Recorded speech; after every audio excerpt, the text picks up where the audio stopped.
farmers will be taken in. I keep saying go buy larger tractors. Go buy larger tractors. I said there's no way. I don't know if you know the story. My people wanted $20 billion of purchase, right? 20, that's a lot of money. That's a lot of corn. $20 billion. And I said, make it 50. China's very big. And they said, okay. They said, sir, the farmers can't produce that much. I said, let the farmers tell me that. Tell them to go out, remember, and buy a bigger what? Tractor. Buy a bigger tractor. You'll produce it. So $40 to $50 billion of agricultural product, and the manufacturers and the car companies, and we brought a lot of car companies into Ohio, you know that. A lot of them are coming in. A lot of them have already been brought in. They're coming in from Japan. They're coming in from all over the world. This is where they want to be. They want to be in the United States. That's where the action is. They're all coming back. I used to go around talk about how everyone's leaving. They were all leaving. A lot of you are victims of that leaving. These companies would leave. They'd go to Mexico. They'd go to Canada. They'd close up. They'd buy from China. Now they're all coming back. New ones, old ones, they're all coming back, and many are coming right here to Ohio.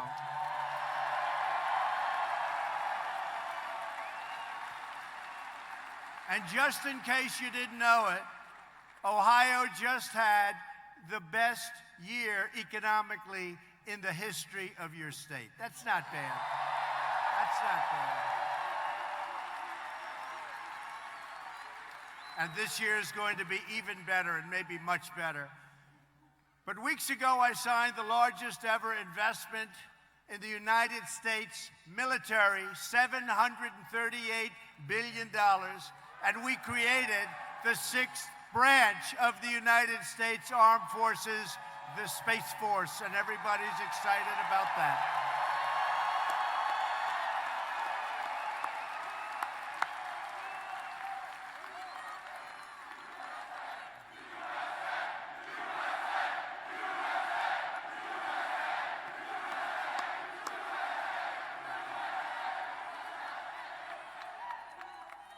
After years and years of devastating defense cuts, we have fully rebuilt the United States military. Some of it still coming in. We have everything. We've got new planes. We've got new rockets, new missiles. We've got new everything. And it's either here or coming in. $2.5 trillion in new investments. Our military is now stronger and more powerful than ever before. And if you remember, 3 years ago when I took over, we were depleted. Our military was totally depleted. And by the way, speaking of our military, have we taken care of our vets with choice? Choice. With choice. That was a big thing. You know, I used to go around and the VA was a terrible situation. People would wait weeks. He's right. He said, yes, it was. You don't hear too much about that anymore. Do you notice? Choice and accountability. You know what accountability is? For 44 years, they tried to get accountability. That's somebody bad, works for the VA, you couldn't fire them. You couldn't fire them. They could be sadistic. They could be thieves. They could be whatever they were. You couldn't get rid of them. We got accountability approved. And now we say, you're fired, get out. We get somebody that's good. 44 years. And maybe most importantly of all is choice. VA, Veterans Choice. So now you wait online, and a lot of times you'd be waiting online for 4, 5, 6 weeks. You couldn't see a doctor. Now if you have to wait, you go out to a private doctor, you get yourself taken care of, we pay the bill. What a difference it's made. What a difference it's made. You know, when I was a little bit newer to this game,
Yep, that's okay. They're gone. They're gone. They go home to mommy. Going home to mommy. They're going home to mommy. It's a beautiful sight. Thank you, security. Do we love law enforcement, by the way?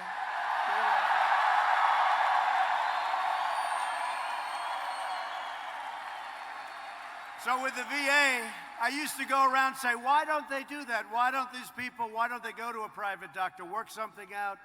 And I thought it was a brilliant plan. I said, I'm telling you, I am such a smart guy.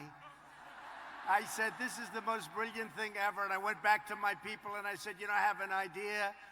A veteran's sick, they can't get the kind of service they need, or they need a certain kind of a doctor.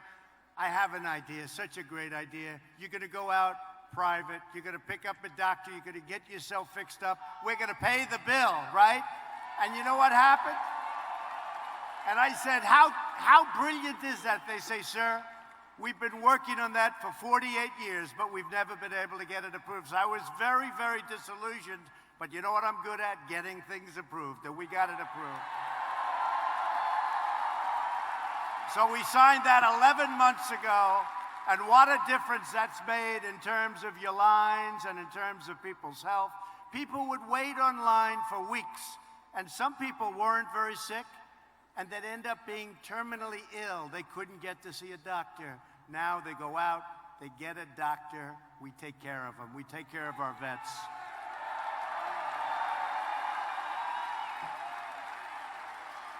So we're using this great power not to pursue conflict, but to really preserve, and I mean in the truest sense of the word, preserve peace.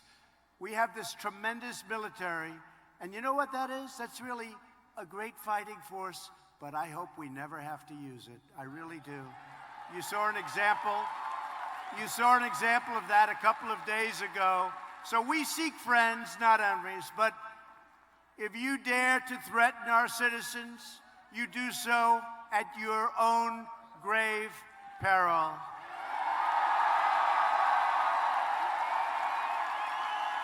We've never had a military. What we have now, we've never had anything like it. We were looking at planes that were old and tired, 50, 60-year-old planes. You've heard the story. The grandfather flew them. The son flew them. The current wonderful person flew them. The whole family flew them. Those are all gone now, folks. Those are all gone. In October of last year, U.S. Special Operations Forces executed a daring nighttime raid that killed the bloodthirsty founder and leader of ISIS. The animal known as al-Baghdadi is dead.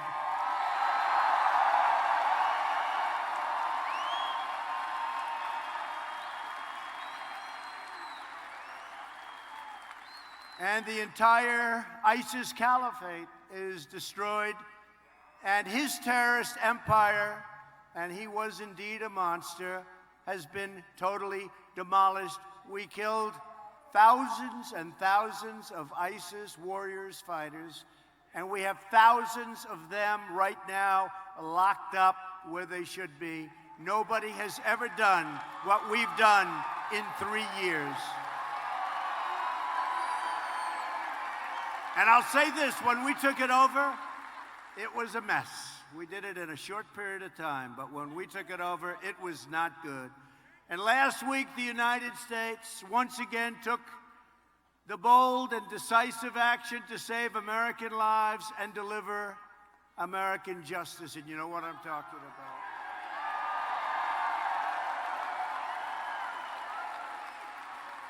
For years, the sadistic mass murderer Qasem Soleimani planned and executed attacks against American targets, killing and wounding thousands of U.S. service members and many, many thousands and even hundreds of thousands of other people.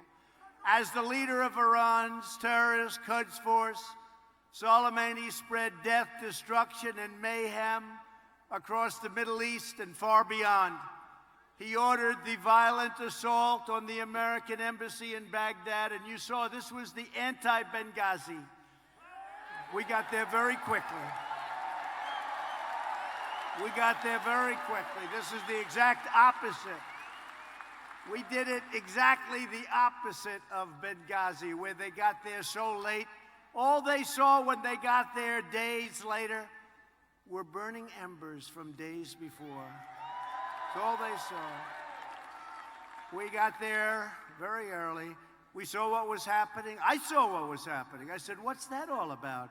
And that was going to be another Benghazi. Had they broken through the final panels of glass, they were breaking it.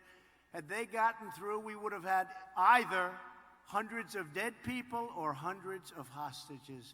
That wasn't going to happen. And I called up our great generals. I said, get them over there now.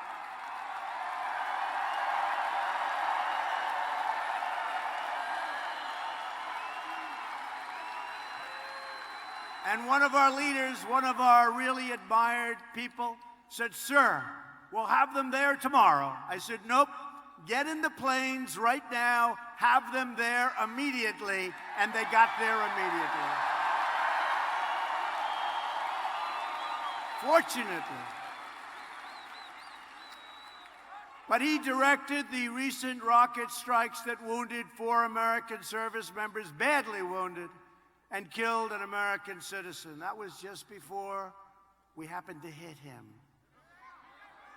Soleimani was actively planning new attacks, and he was looking very seriously at our embassies, and not just the embassy in Baghdad, but we stopped him, and we stopped him quickly, and we stopped him cold.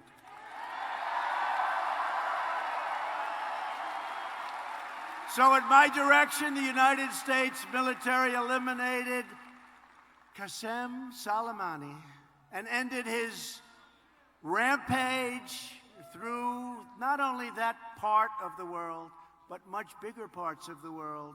He was all over. He was a bad guy.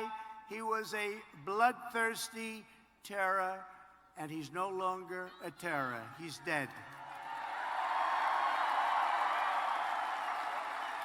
And yet now I see the radical left Democrats have expressed outrage over the termination of this horrible terrorist. And you know, instead, they should be outraged by Soleimani's savage crimes and the fact that his countless victims were denied justice for so long. You know, he was the king of the roadside bomb. You know what the roadside bomb? And then they got bigger, and he'd send them over to Afghanistan and Iraq. And when you see our friends and our great wounded warriors and our great warriors, when you see them without their legs or without an arm and with so much damage, it's most likely that he caused that damage, because that's what he liked. He loved planting the roadside bomb. So now he's gone. And that's a good thing. Bernie Sanders, crazy Bernie, has condemned the U.S. military strike on Soleimani, the world's top terrorist. Think of it, the world's top terrorist. And we're having people like Nancy Pelosi. That's a real genius.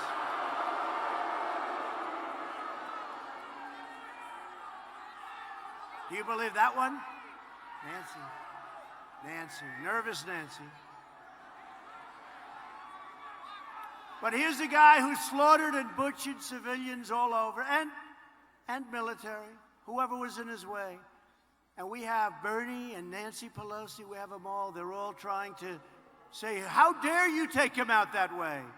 You should get permission from Congress. You should come in and tell us what you want to do. You should come in and tell us so that we can call up the fake news that's back there and we can leak it.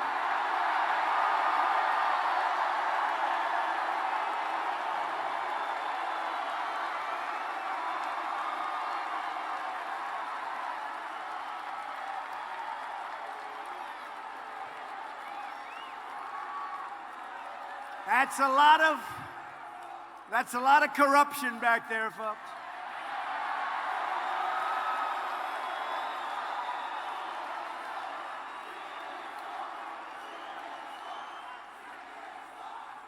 No, but think seriously. So they want me, so, you know, these are split-second decisions. You have to make a decision. So they don't want me to make that decision. They want me to call up, maybe go over there. Let me go over to Congress. So come on over to the White House. Let's talk about it. When can you make it? Well, I won't be able to make it today, sir. How about, let's say, in a couple of days? Oh, sure. Come on over. Now, we got a call. We heard where he was. We knew the way he was getting there. And we had to make a decision. We didn't have time to call up Nancy, who was not operating with a full deck.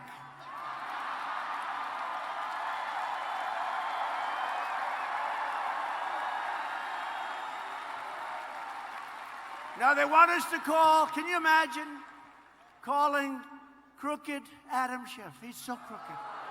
He's so crooked. Shifty Schiff. Say, gee, Adam, how you doing? Listen, we have the world's #1 terrorist, killed thousands and thousands of people.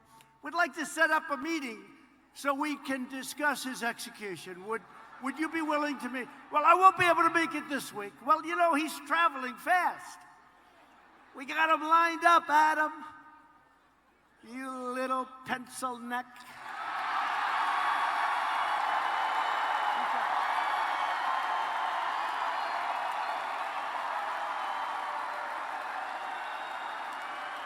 Nine inches. He buys the smallest shirt collar you can get, and it's loose. Now, come on, Adam. We got to meet faster, Adam. We got him lined up. We got to take this guy out. We're not going to have another shot at him maybe ever again. But I can't make it now because I'm trying to impeach Trump. I'm trying to impeach him. Even though he did nothing wrong. By the way, did you see I did nothing wrong? They don't even know what the hell is going on. In fact, it's so weak, she doesn't want to put in the articles. It's so weak. They're so pathetic. They're so pathetic. So they want us to call them. Now, Schiff is a big leaker. You know, he leaks to crazy CNN. See with the little red light on over?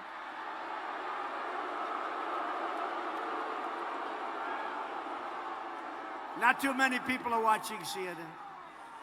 But he leaks. So he'll say, you know, off the record, I got to hurry up because everyone's watching me in the hallway on my cell phone. Off the record, they've got the #1 terrorist in the world, Soleimani. And they're going to get him. They're going to take him out in the next 10 minutes. Please don't tell anybody I told you. So we have breaking news. President Trump, within the next 20, 25 minutes, looks to be taken out. Terrorist General Soleimani. He's going to do it. Should be happening about the next 20 minutes, 19, 18, 17. Then we get back to the battlefield. How'd you do, fellas? I don't know, sir. He disappeared. I don't know what happened to him. They want us to tell them so that they can leak it to their friends in the corrupt media. You got to say, though, that's a lot of media, right? That's the way the Academy Awards used to look when it was successful. Then they started hitting us all the time, and it became unsuccessful. I love it. I love it, actually. Oh, they have some bad ones here tonight. They have some really bad ones, some real sick ones. They have one good one, by the way. One good one. They have one good one, but some bad ones. Very, very dishonest people, and we have some great ones, too. You know, we have some great journalists, great reporters, but you've got a tremendous number of dishonest media people like I have never seen in my life before. They write things that they know are wrong. They write, if you watch for the last 3 years, think of it, and then they get Pulitzer Prizes, but it turned out to be all wrong. How do you do that? They get Pulitzer Prizes for being wrong. The Pulitzer Prize doesn't mean a thing. Doesn't mean a thing. I mean, I'm going to tell you about the Nobel Peace Prize. I'll tell you about that. I made a deal. I saved a country. And I just heard that the head of that country is now getting the Nobel Peace Prize for saving the country. I said, did I have something to do with it? Yeah. But you know, that's the way it is. As long as we know, that's all that matters, okay? That's all that matters.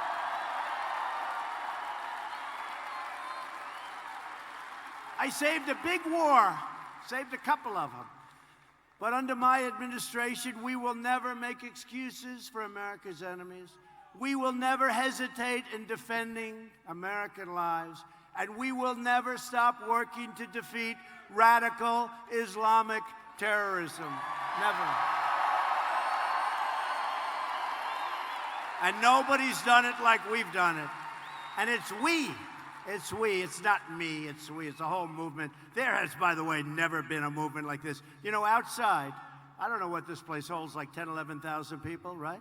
Outside, you have thousands and thousands of people that want to get in. There's never been a movement like this. There's never been a movement like this.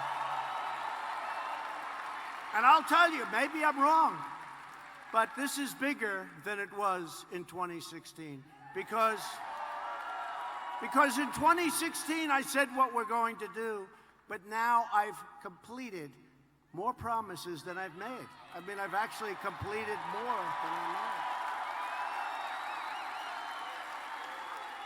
made. Right?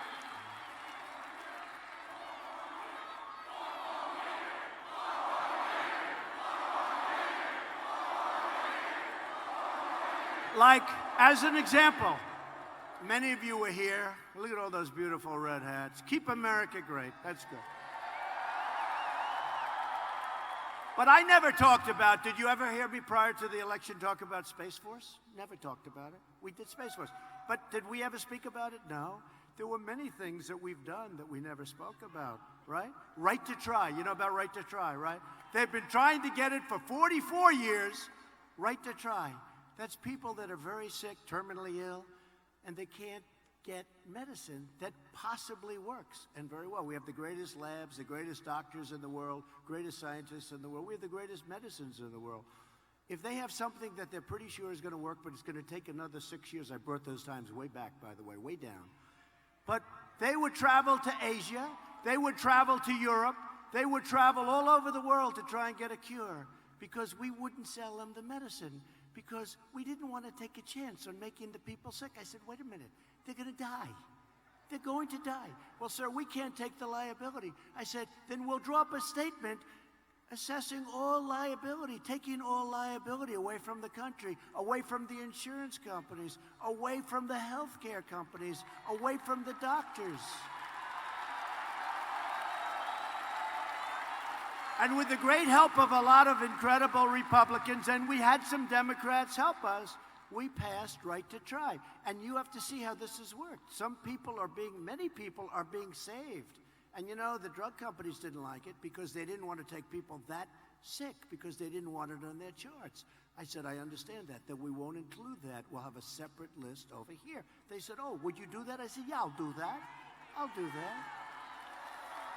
But I didn't talk about right to try. I never said I was going to get that done, and we got it done. That was a tough one to get done. Sounds simple, it was tough.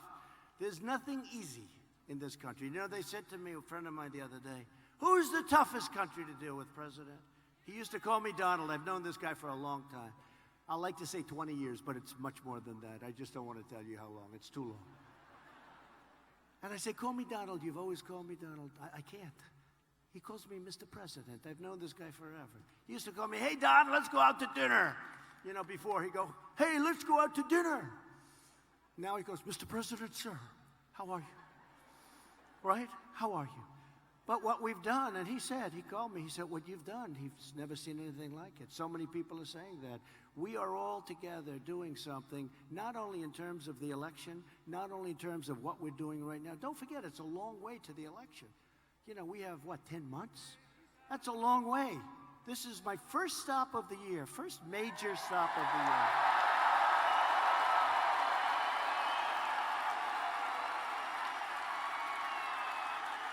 This is it. And we start. By the way, let's do one of those polls right now. Do you mind? But is there anything more fun than a Trump rally? Here we are. Is there anything better? Ready? So we have the greatest phrase of all time, make America great again. And in all due respect, I'll never end. I'm a little superstitious. I'll never end it. Make America great again. But I see all those hats. I see all those hats, changing it a little bit. But make America great again. And I said, you know, today we just hit the highest stock price in the history of our country.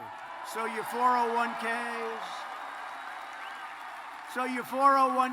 are at records. Your stocks are great. But what it really means to me is jobs, more importantly than anything else. We have the best jobs, the best everything, right? But we just hit. So I can't really say, make America great again. Our military is rebuilt, $2.5 trillion. Our military is rebuilt. We're doing great numbers. Economically, our country's the strongest it's ever been. You have factories moving back into Ohio. You never saw anything like it, right? You had your best year. So when I say make America great again, what that sort of means is like, we didn't get there, but we did get there. So now I have a new theme. It's called Keep America Great. Keep America Great. Right? Now, I'm a very loyal person, and I am concerned about changing the theme, because Make America Great Again, I think it was the greatest political campaign in history. I mean, crooked Hillary spent 3 or 4 times more money than us, right? So crooked Hillary, you should lock her up, I'll tell you. Crooked Hillary spent 3 or 4 times more. So I want to be a little bit, I have to say, that was a great campaign. And I don't want to change it. I don't want to have this incredible 2016, then go with something, and if something ever happened, oh, this country will go to hell. Oh, I hate to see. You know the stocks I'm talking about, records? You'll have records this way. You're going to have records. Get used to it, because if that happened, you will see things happen that aren't good. But I have to now say, do I want to change the greatest theme in political history, Make America Great Again, with Keep America Great, right? So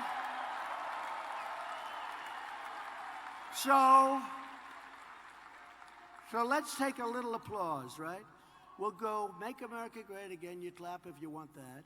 Then we go, Keep America Great, you clap if you like that. Okay, you ready? First, Make America Great Again.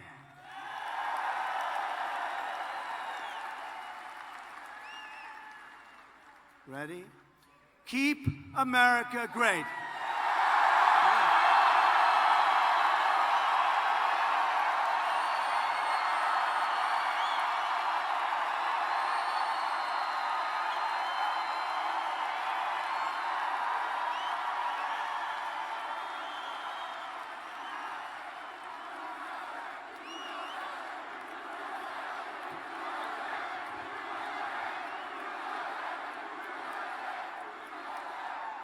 So you know that, I call that a free poll. That's better than a poll.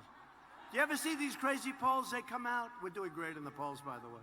Remember I used to come out and talk about the polls? We'll start doing that very soon. We're doing great in the polls. But this is like a free poll. Somebody else would go out, they have all this money that they raised, and they give somebody $1 million, and they'll ask 200 people that question. And then they'll say, well, Make America Great Again is better. But I will tell you, I haven't heard one thing where that was true. With all of these, I would have said instinctively, Make America Great Again could not be beaten. I've probably done this 10 times. I have never had it win. It's Keep America Great, and that's what we're doing. But we're going to use both. We're going to use both. Okay? We're going to use both. Because there's no way that I'm going to jettison Make America Great Again, right? There's no way. We're going to use both, but this hat is a hot seller. We're selling that hat like nobody's ever sold a hat before, I will say. So it's great. Good. Keep America Great. So we're going to use both, but Keep America Great. That's probably going to be the dominant theme. For 8 years, the Obama administration enabled and emboldened the Iranian regime. They gave Iran $150 billion, including $1.7 billion in hard, cold cash. Can you imagine? No, can you imagine? 1.7, $1.8 billion in cash. So the foolish Iran nuclear deal financed Iranian aggression while allowing a quick path to nuclear breakout. That's what it did. And by the way, it expires so soon. They can have nuclear weapons. They're not, as I said before, they will not have nuclear weapons. By subsidizing Iran's malign conduct, the last administration was leading the world down the path of war. We are restoring our world to the path of peace. Peace through strike. Peace through strike. And our country's doing great, and I think something's going to happen that's going to be good. You know, we sanctioned the hell out of Iran, and we just put more out of it yesterday. And they hit us with 16 missiles. And I said, how many? We were ready to go. We were ready to go. I said, how many? How many died? How many were wounded? Sir, none. None.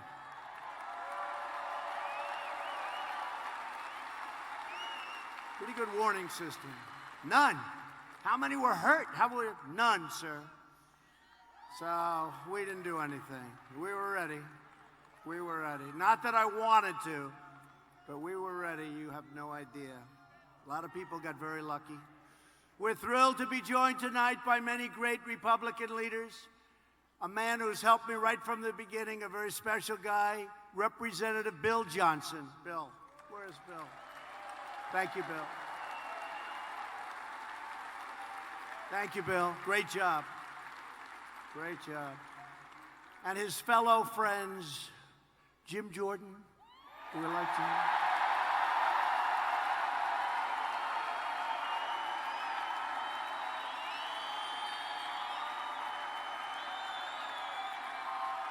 We have a lot of your congressmen are right now in Congress. They said, sir, should we come with you? I said, nope, stay back and vote. They're voting on some pretty important stuff, right? But we were able to get Bill. We thank you, Bill, very much. Great job. Great warrior. Thank you, Bill. Ohio Lieutenant Governor John Husted. Thank you, John. Thank you, John. Thank you, John. Great job. State Treasurer Robert Sprague. Thank you, Robert. And you have a lot more money in the bank right now, Robert, as treasurer, right, than you ever did. Ohio Supreme Court Justice Judy French. Thank you, Judy. Great job. State Senate President, a man highly respected, Larry Obhoff. Thank you, Larry. And a woman who really has become a great friend of mine. She took over this party. We fought like hell. We had some other people that had their mind on taking over the party, but they never had a chance against Jane Timken. Jane.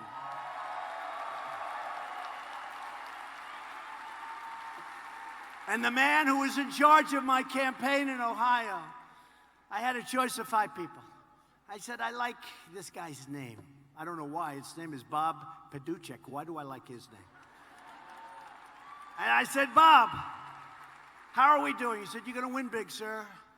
Because, you know, you keep hearing, you cannot win unless you win the great state of Ohio. That's these guys.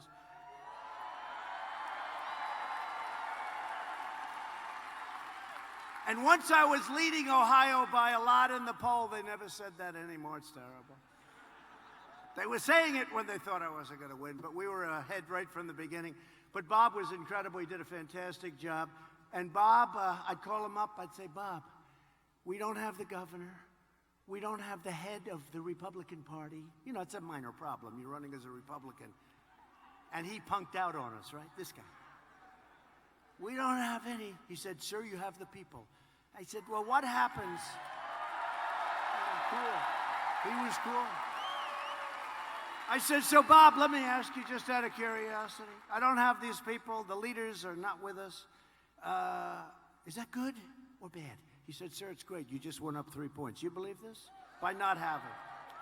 And he said, don't worry, sir, you're going to win. And we won by a lot. And now I understand we're up by a lot more than we ever thought possible. But Bob was fantastic. Thank you, Bob. And thanks to Republican leadership, we're up. Can you believe this? I have a 95% approval rating. Can you believe it? And you know who second is? We do. You know who second is? Ronald Reagan at 87%. Ronald Reagan's good. And then one of these characters back there, they put me in a contest with the late, great Abraham Lincoln, right? So who do you like better, Trump or Abraham Lincoln? I said, Abraham Lincoln.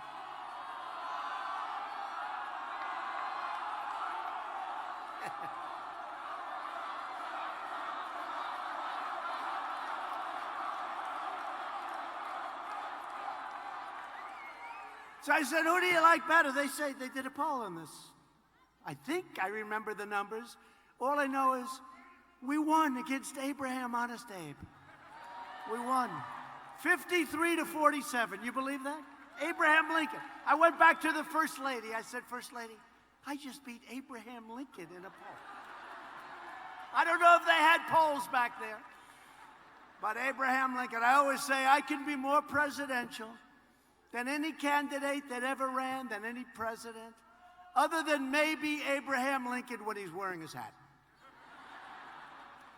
But I like Abe Lincoln, but we're doing well. We have a lot of support. You know why? Because our country is doing so well. Our country is doing so well. And when we went out, we started and we went right to the top of the polls. It wasn't like these folks today. They're 2%, 3%, but they're climbing. We went right to the top from day one. We never missed center stage in the debates. Remember those great debates? We actually got high ratings. They don't get very good ratings anymore. They're like, it's like death. Watching, I should watch. You know, I'm supposed to watch. It's like my job. Try and watch. Watch the competition. But it's like watching death. It's death. Those debates are boring. They're boring. You got to sit through those things for 2 or 3 hours. You got to really be committed to the country to do that. I mean, you have some real beauties. You see what Pocahontas is slipping badly? And Bernie is going up. He's surging. Bernie is crazy, Bernie. He's surging. And Biden doesn't know the difference between Iran and Iraq. He's gotten it wrong 4 times.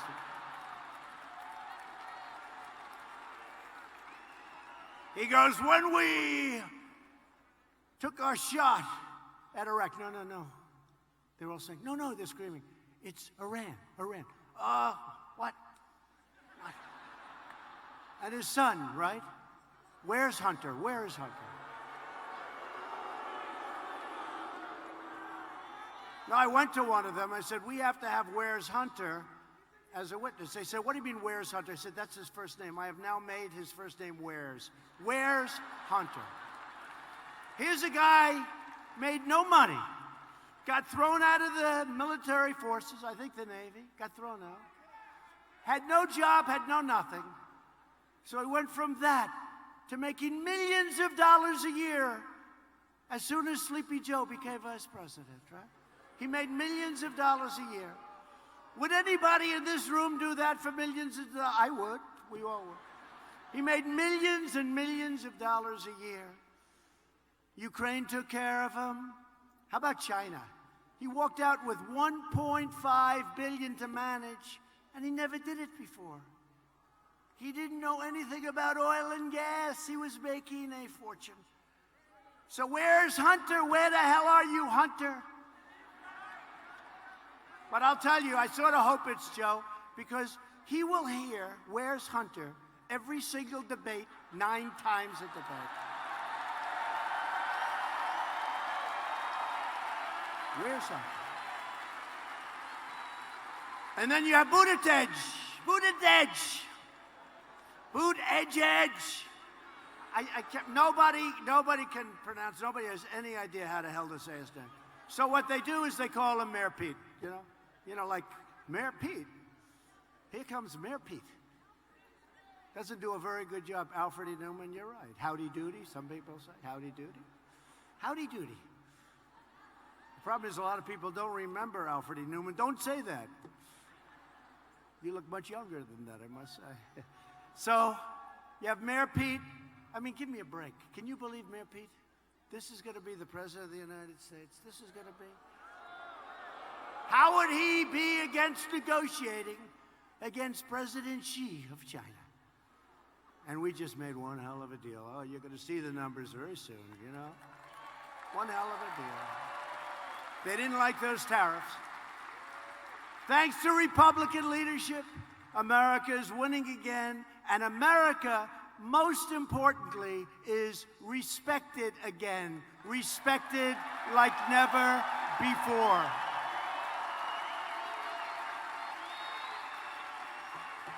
And you know, for years, NATO has taken advantage of the United States. We protect Europe from Russia. And the numbers have been going down for many, many years, 15 years, 18 years. The numbers is like a roller coaster down. And I went over and I said, fellas, you got to pay your bills. You're delinquent. You know, you're delinquent. And then they don't like me. They say, we like Obama better. They should like Obama better. Obama would go in and say, thank you very much for coming. Appreciate it. Bye-bye. I'm going back to Washington. I'm going back. I'll be violating the carbon footprint. I'm going to Hawaii to play golf. I drive to play around the golf, and of course, it doesn't even cost them anything. He flies to Hawaii, nobody cares. If I drive 20 minutes, it's like Donald Trump is playing golf today. He violates the carbon footprint. But just think of it. Think of where we've come. Think of where we've come. A great congressman from Tennessee, it's a great state. They have early voting, very early voting, probably the earliest. And he said, I don't know, I just left Tennessee. This was in November. This was the election, 2016. He said, I just left this incredible state of mine. I love that state. Sir, we've seen lines of people that didn't vote before because they never were inspired to vote. And these are people that never voted. And they had hats on Trump. They have pins on Trump, Trump, Trump pants, Trump.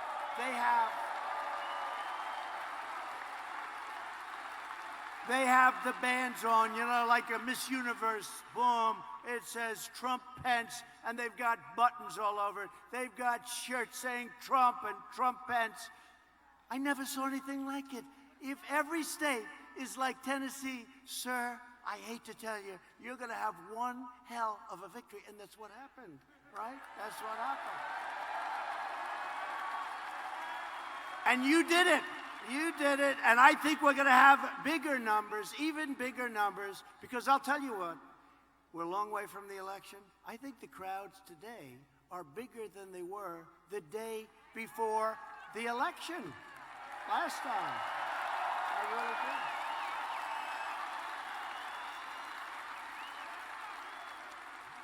do. You know, Elizabeth Warren, sadly referred to, she of great Indian heritage. Remember I used to say, I have more Indian blood in me than she has, and I have none. I turned out to be right. But you look at what she's doing, you look at what she's saying, the lies, the deceit, the fraud. You see it all. We are going to do so great. It's going to be something that's going to be special. It's going to be for the record books, the evangelicals called, some of the greatest pastors, ministers, preachers. And they just called today 5 of the most respected people. And they said things that were incredible. They said there's never been anything like this in the church that they can some of them have been doing it for 30, 40 years. They said we have never seen enthusiasm like we see for this president and for this presidency, all of us, like we have right now. And the great Franklin Graham, Billy Graham's son, Franklin Graham, a fantastic man, he said 2 weeks ago, my father, Billy Graham, voted for Donald Trump. Nobody ever, he never said that before.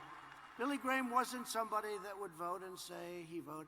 Franklin Graham said, Billy Graham may be the greatest of all, maybe the greatest of all time. He said, my father, Billy Graham, who was very old at the time and in trouble, he was in trouble, he was not well, he voted for Donald Trump. What a great tribute that was to me. What a great tribute. Great family. Unemployment has reached the lowest level in over 51 years. African American, Hispanic American, and Asian American unemployment have all reached the lowest rates ever recorded.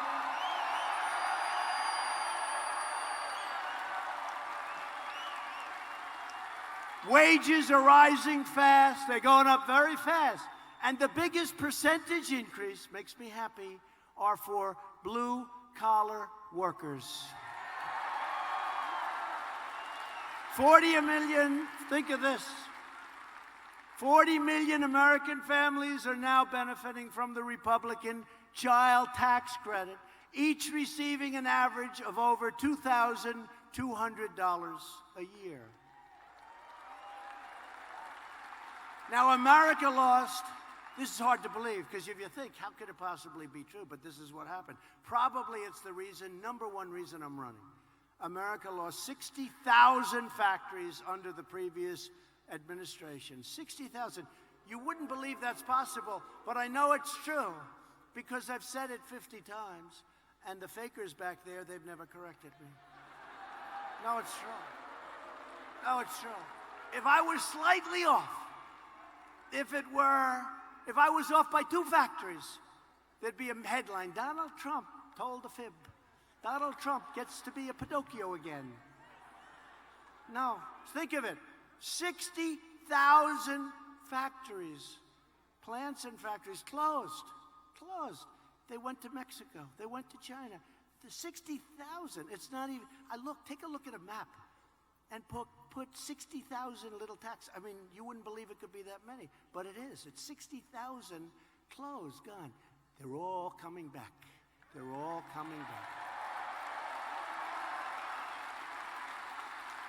And right now, just in a very short period of time, we've added 12,000 brand new factories, and many more are coming in. And one of the reasons they're coming in is we've eliminated a record number of job-killing regulations, saving the average American household $3,000 a year. And total income gains for median households will reach over, ready, $10,000 a family. $10,000. Now, under the Bush administration, the $10,000, that includes what we've done in terms of medium income. I'm adding in there the tax cuts, which are tremendous, $2,400. And I'm adding regulation cuts. I'm adding the whole package, over $10,000. Now, under President Bush, it was $450. Under Barack Hussein Obama, it was $975.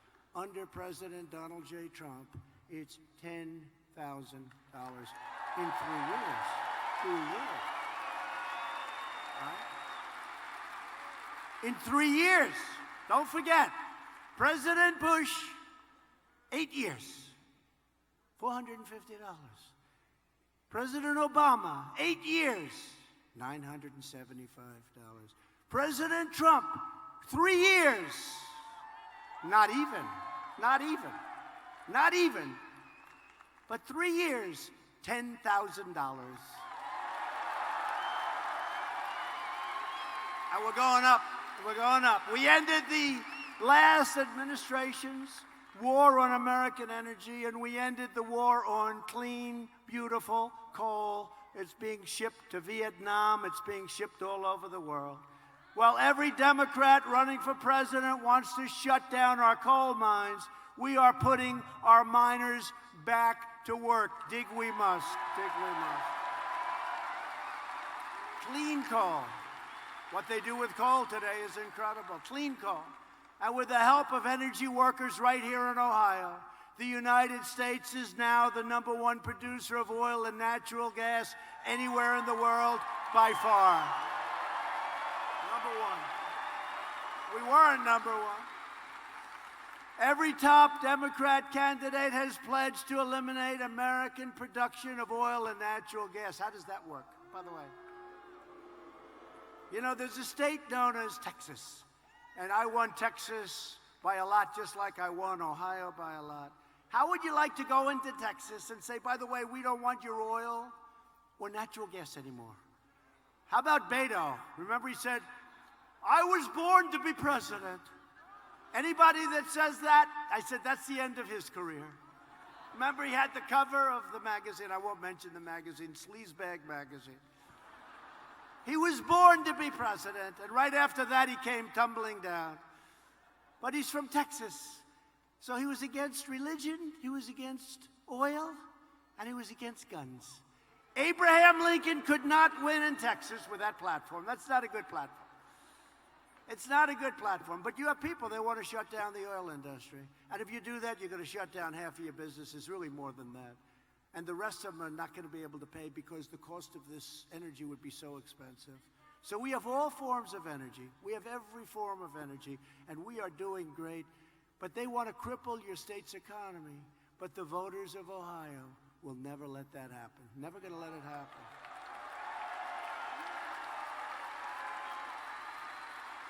And our air and our water right now is cleaner than it's been in 40 years.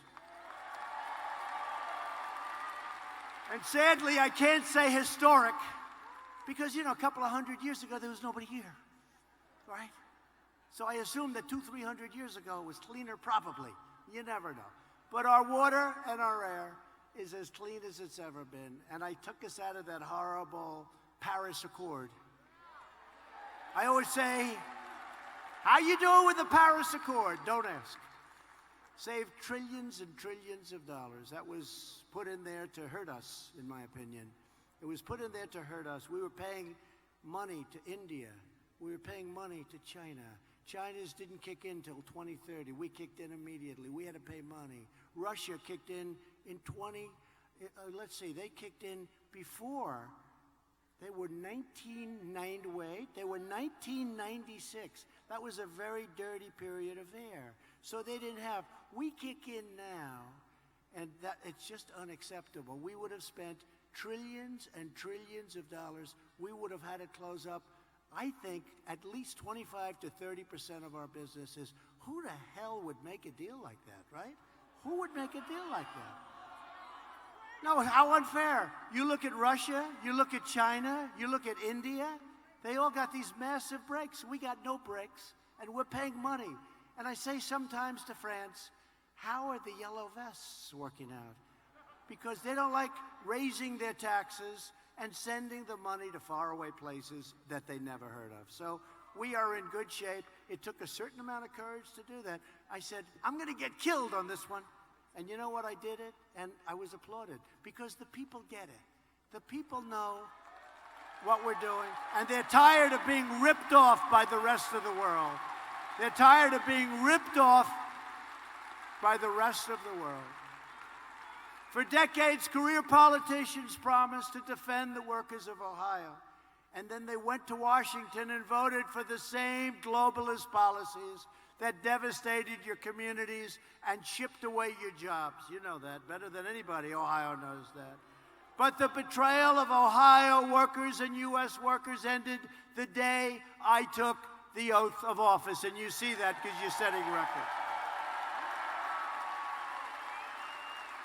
I immediately canceled the Obama administration's job-killing catastrophe, which would have dealt a death blow to the United States auto industry, the Trans-Pacific Partnership. It was a disaster. That was going to be worse than NAFTA. NAFTA, I always say the worst deal. I think that would have been worse. It would have taken the car industry. It would have taken many of your industries. That was a setup for the United States to get fleeced. The USMCA will save the American auto industry and create over 100,000 new auto jobs, and our factories will not be closing and moving to other faraway lands. We'll keep them right here if that's okay.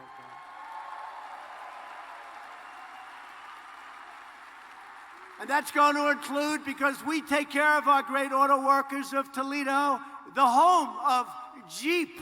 How good is Jeep? And I've taken the toughest ever action against China's chronic trade abuses, including tariffs on $370 billion worth of Chinese-made goods, bringing billions and billions of dollars into our treasury. And I gave some of that money because they were targeted to our farmers, and our farmers did just fine. And now the deal is done, and the other deals are done, and the farmers are doing very well. We love our farmers. And they never complain. They never complained. You know, when they'd go, the fake news back there, they'd go and they'd talk to the farmers. What do you think of President Trump? China is deciding not to buy anymore. And this, he said, you know what the farmers would say? We're going to have to suffer for a while because China and these other nations have been ripping us off for years. The president is right, and we're with the president. How great are they? How great are they? But our strong action paid off, and we'll sign that terrific and fully enforceable Phase 1 trade deal with China. And again, we're keeping the tariffs on because we'll use that for another one. We are taking billions. Remember what I said? We're not paying for it because China devalued their currency and they put a lot of money into the pot. We're not paying for it. And now they're starting to say, I guess he was right. And our trade deficit, as a result, has really come substantially down. It was just in the papers today. The trade deficit has come down. As a result of our actions, steel mills all across Ohio, you know this better than I do, are roaring back to life. JSW Steel is investing $500 million in Mingo Junction. Republic Steel is reopening the Lorraine Mill that they idled in 2016. Charter Steel is building a $150 million mill in Cuyahoga Heights, and Nucor is investing $85 million at a facility in Marion, Ohio. Think of that. Think of that. The steel industry was dead, and now it's vibrant. All told, American steel companies are currently making $13 billion worth of new investments all across our nation. Think of that. They weren't investing 10 cents. The industry was dead. Now it's vibrant. After years of rebuilding other nations, we are finally rebuilding our nation. We are finally putting America first.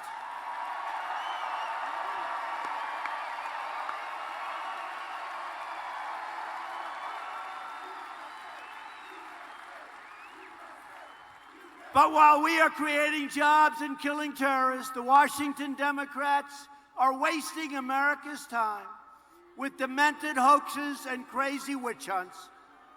Think of it. From the day I came down that escalator, it started. Who the hell else could have taken this stuff, right? Do I get some credit for that?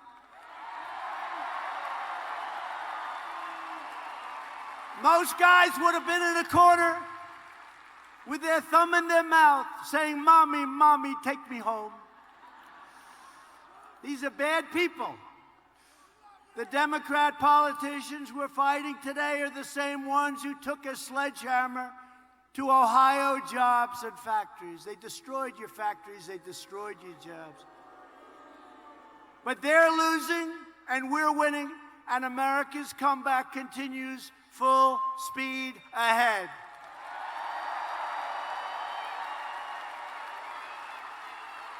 On no issue have Democrat politicians more thoroughly betrayed the American people than the issue of illegal immigration. Far-left radical politicians support deadly sanctuary cities demonstrating their contempt, scorn, and disdain for everyday Americans and the American family. These jurisdictions release dangerous, violent criminal aliens out of their jails and directly onto your streets, where they are free to rob, attack, and kill American citizens. But we stop it. They want open borders, can you believe it? And because of Democrats' open border policies, they want open borders. They want people flowing. Come on in, come on in. Innocent Americans are being brutalized and murdered by illegal alien criminals. As just one example, right here in Ohio, you all know about it. An illegal alien went on a deadly crime spree, attempting to rape a 14-year-old girl, then raping and murdering a 60-year-old woman, then shooting another woman who took a shortcut through the park and was walking with her children. And finally, the police came. We love our police. And they were able to apprehend this terrible criminal. Thanks to Democrat policies, MS-13 gang members, they're the worst, were allowed to infiltrate the country. You know, I called them animals, and Nancy Pelosi said, they're not animals, they're human beings. Take a look at what's happening to her district. Her district is one of the most disgusting, dirtiest. It used to be one of the best in the country. Now it's a disgrace what's happened. Drug needles all over the place, the homeless that they're not taking care of, tents down major thoroughfares. What happened to San Francisco, and in particular, her district, as she lives in this beautiful house. But they terrorize our citizens, including killing their victims with machetes, MS-13. They kill them with machetes. You know why? Because it's more painful than using a gun. Federal authorities recently discovered and rounded up more than 20 vile MS-13 gang members in central Ohio, and they will be sent to jail, or frankly, if they hold them, I don't know that they hold them, they're going to be sent the hell back home. Last year alone, ICE officers, who, by the way, are heroes. These are brave people. I don't want to do it. You don't want to do it. Let's see, you could do it. You could do it over there. You could do it. Most of you want to. I mean, I've seen it. They have these people, they're like killers, and our guys are here, and they run. They call them nests. They have nests. And they run and they're swinging and punch. I say, what the hell kind of a job is that? That's what they do. They're tough people. They're great patriots. Who the hell wants to do it? They're incredible. ICE. And they get scorned. And we take out thousands and thousands of MS-13 members every single year. They throw them into the back of a van, and we get them the hell out of our country. But ICE officers worked with Ohio police to remove 1,200 dangerous criminal aliens from your street. And, you know, all your streets, you see the difference now between what it is now? Do we have a problem over there? Go ahead. Take your time. Take your time. Good. Thank you. Great job. Thank you. Don't forget, these people here, unlike you up there, these people have been waiting for 3 days. So they're going to be, I don't know. You know what? If I had to wait 3 days, I think I like your seat better. Okay? I like your seat better. But Democrats stand for crime, corruption, and chaos. Republicans stand for law, order, and justice. That's really the way it is. We side with law enforcement, with law-abiding Americans, not law-breaking criminal aliens. We are removing these illegal criminals and gang members from our country by the thousands. We are sending them home, and we will not let them back in. And I have to tell you, a lot of things are happening. You're going to hear about it in 2 seconds. Thanks to our tireless efforts to secure the border, illegal crossings are down 75% since May. We have ended catch and release. Catch and release. You know what catch and release is? We catch them. We take down their name and we release them. What kind of crap is that? These are the policies that we inherited. You catch somebody, you take their name, say, please come back in 3 years, right? And we release them into our country. And if you don't do that, everybody gets sued. Can you believe this? We have ended catch and release. The other one, beauty. How about the lottery? It's called Visa Lottery. How about this? They put their hand. These people are going to America. Boom. I will not use names because I'll be accused of something if I do. But from Honduras, Guatemala, El Salvador, we have, East Coast pool. Only in Ohio could that happen. Who's the man that did that book? Who is that guy? So anyway, but in Honduras and Guatemala, they have like this lottery. Now, the people, I've gotten to know the government officials, they're good. We made some good things. They agreed to take our people back, their people back. They wouldn't take them back. They'd send them here, they go into our country, we'd bring them back under past administrations, and then after that, they'd say, we're not taking them back. We're not taking them back. Take them the hell out of here. We're not letting you land your plane. So we have a government flying a plane all trying to get a couple of prisoners, bad people back. Now they take them back. You know why? Because I said, look, if you don't take them back, we're going to put tariffs on every single thing that you sell. Now they say, we would love to take them back. We would love to take them back. We'll take them back gladly, sir. No, they couldn't get them back. We'd take over these absolute thugs, these gang members, and we'd bring them back, and they wouldn't accept them. We couldn't land the plane. We couldn't get anything through the border. It comes through the border this way, but not that way. But now they take them back. They've been great, actually. They've been really good. Now, we paid them a lot of money. We paid them $500 million a year. Can you believe we paid them $500 million, the three of them, El Salvador included. And I said, look, we're not going to pay any money anymore because you're not treating us right. And they've been great. They've been great. They take them back. How many would you like us to take? We'll take as many as you want. And here's the big thing. Ready? You read it today in the newspapers. In the Fifth Circuit Court of Appeals, we won the big, big, beautiful lawsuit where they were all suing us. The wall is being built. We've built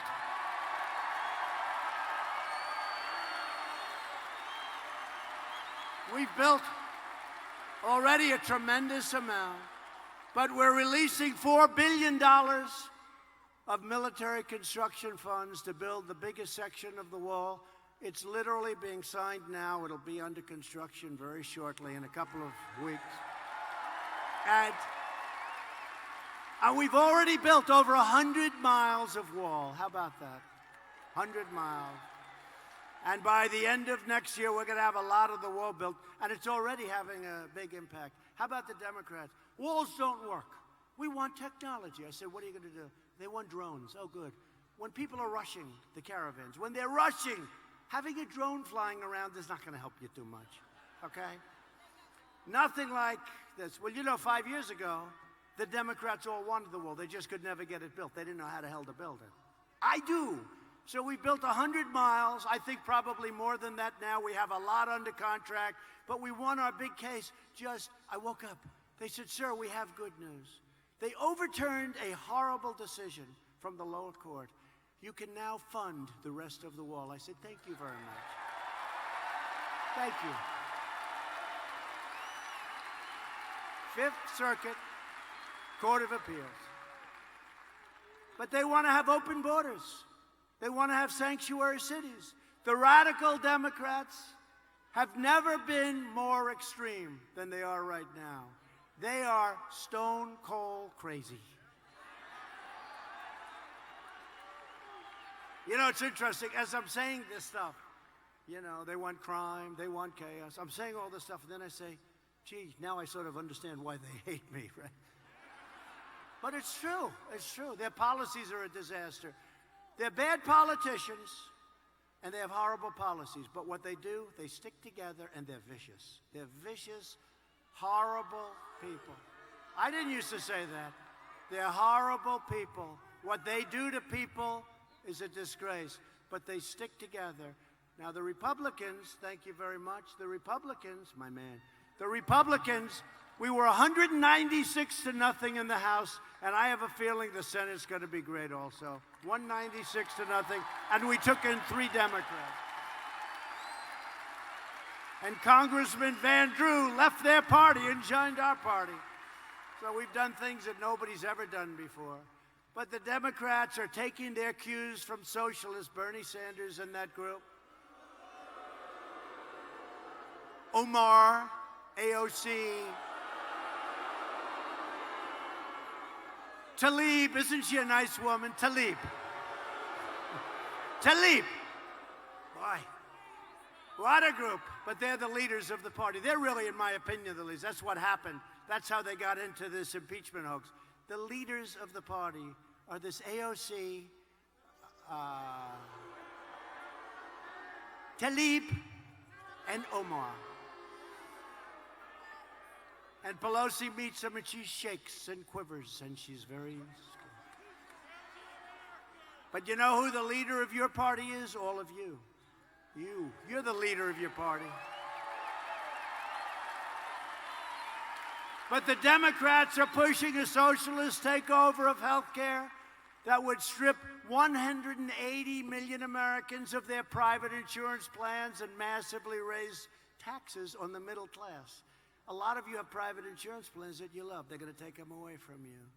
But see, I don't like doing this too soon. I did it with Pocahontas. I came up with this great name. I came up with a lot of different stuff. I said she was a total fraud, and everybody believed me, and she went down. Then she started coming out, then she went down. It doesn't help me to do it a year and a half before the election. That's why, like with the Green New Deal, okay, I want to say great things about it, okay? I don't want to knock it, and then they say, we're not going to use that. I like it when they say, no longer can you fly airplanes, no longer can you have any cows in the pasture. Right? No longer can we do anything. We can't do anything anymore. No, the Green New Deal, I love it. I think it's great. It should be debated. It should be debated. So what we're going to do, very seriously, we're going to not talk badly about them. We're going to say, the Greens, they asked me about it the other day. A gentleman just asked me about it backstage. I said, no, it's something that has to be considered. Then about 2 weeks before the election, I'll let you know the facts. Because this doesn't matter. We're too far ahead of the election. The Green New Deal. That's a beauty. You know, it's amazing, though. I see this congressman that's been there. He has white hair, beautiful white hair. Nope, it's not you. And he's with AOC. And he's saying, yes, we have to go with the Green New Deal. And I'm saying, is this guy for real? I don't know if he believes it. He's been around for 20 years in Congress. I've seen him. I know him a little bit. And he's acting like he actually believes it. But we're going to just take our time, and we're going to relax. And about 3, 4, you're going to join some rallies about a month before. You're going to hear the real facts. But I'm tired of talking them out of things 10 months before the election. Bernie Sanders' health care plan would cost over $32 trillion a year. That's more money than we make in 5 years. That's more money than we'll ever make. He is indeed crazy. No, let me take that back. No, it's a great plan that we have to consider strongly. We have to consider his plan strongly. Now, see, I'll tell you what the fake news will do. They'll take my last words. It's a great plan. We have to consider it strongly. They'll cut everything out in the front, and they'll say, Donald Trump is in favor of Bernie Sanders' Green New Deal. They can do more with the tape than they can do with a newspaper. No, they'll do that. You'll see it somewhere. You'll see it.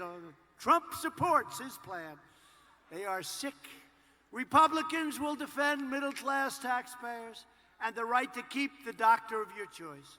We will protect patients with pre-existing conditions, and we will protect your pre-existing physician.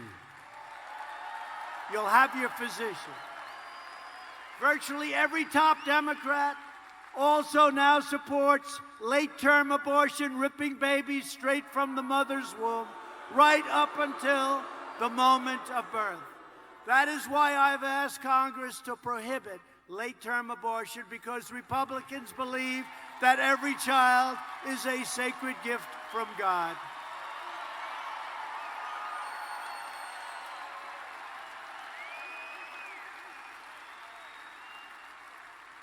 Radical Democrats are now the party of high taxes, high crime, open borders, late-term abortion, socialism, and blatant corruption. The Republican Party is the party of the American worker, the American family, and the party of the American dream. We still have that American dream.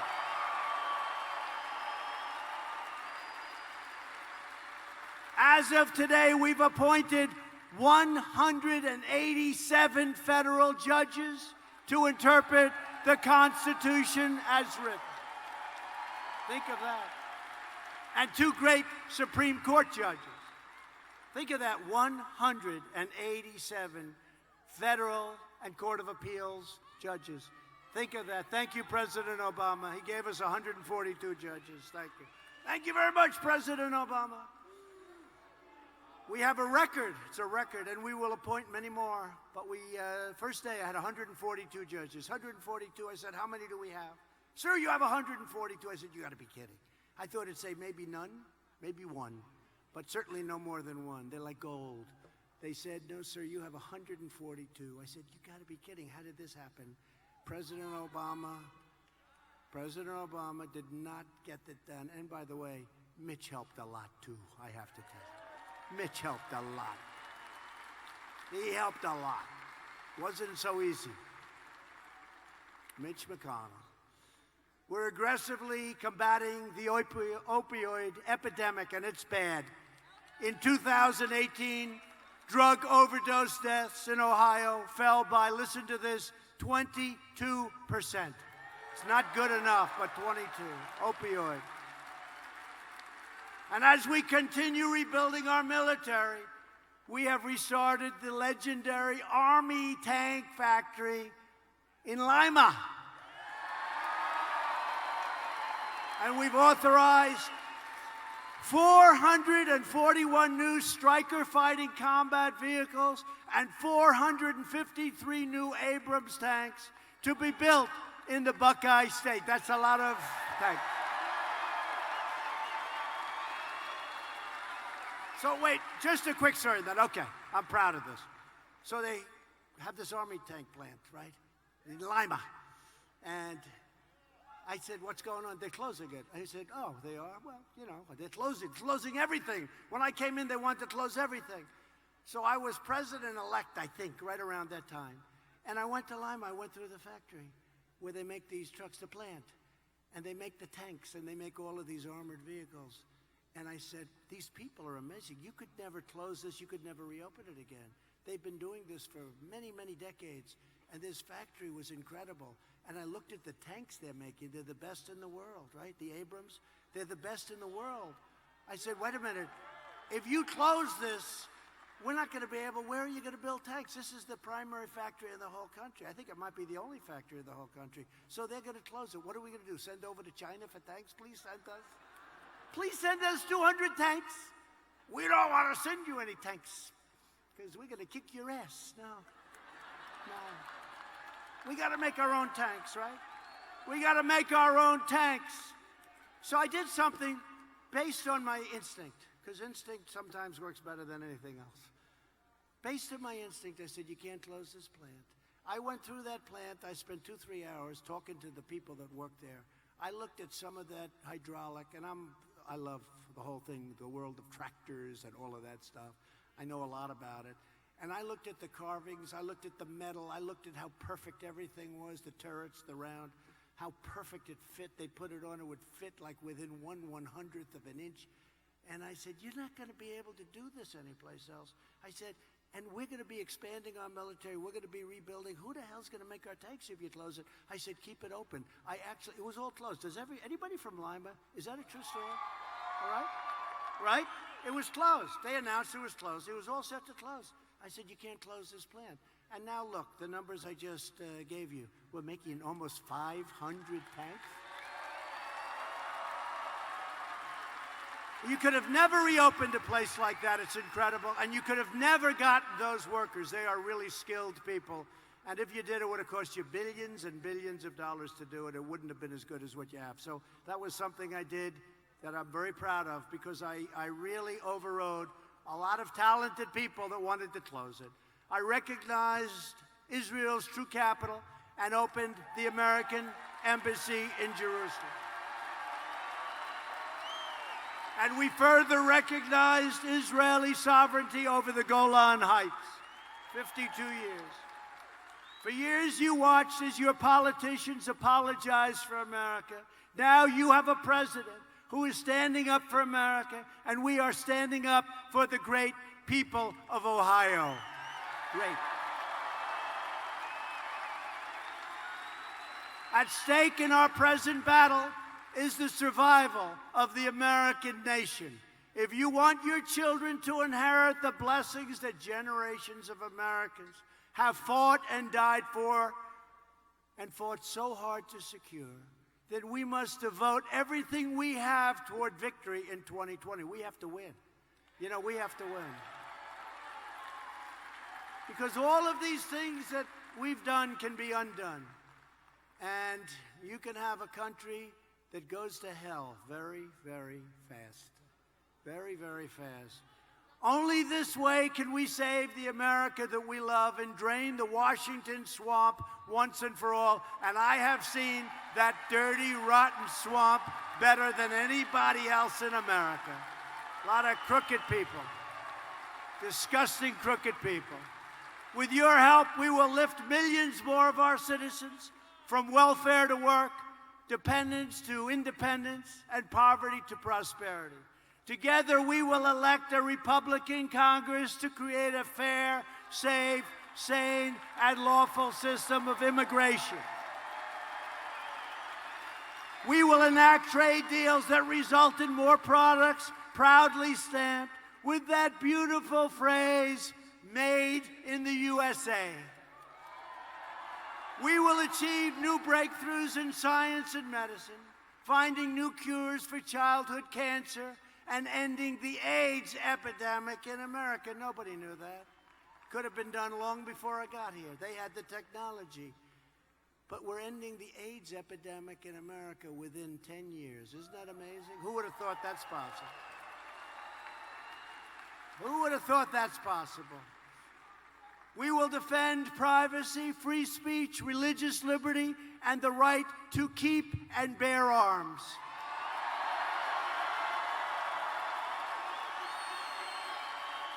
And above all, we will never stop fighting for the sacred values that bind us together as one big, beautiful America. We support, protect, and defend the Constitution of the United States. We stand with the incredible heroes of law enforcement.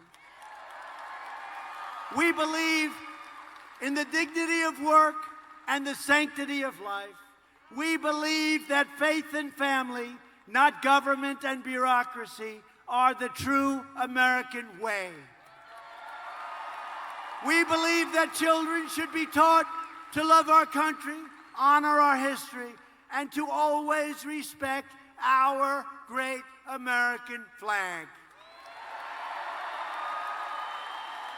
And we will always live by the words of our national motto, "In God we trust."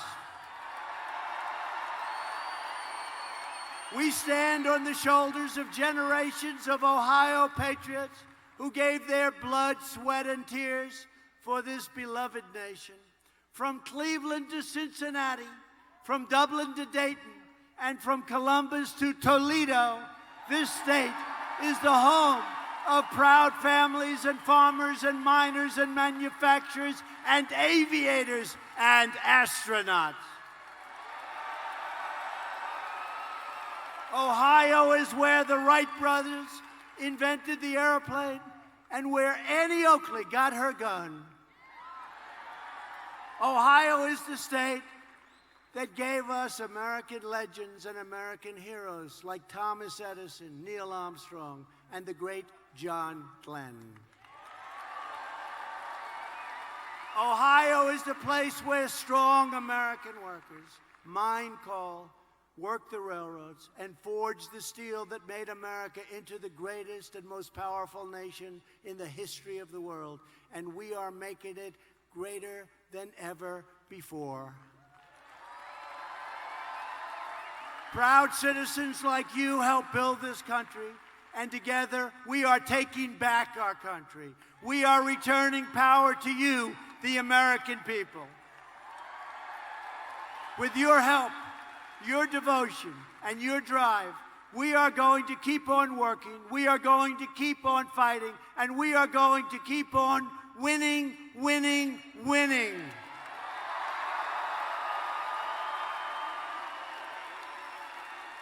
We are one movement, one people, one family, and one glorious nation under God. America is thriving like never before. And ladies and gentlemen of Ohio, the best is yet to come. Because together, we will make America wealthy again. We will make America strong again. We will make America proud again. We will make America safe again. And we will make America great again. Thank you, Toledo. Thank you.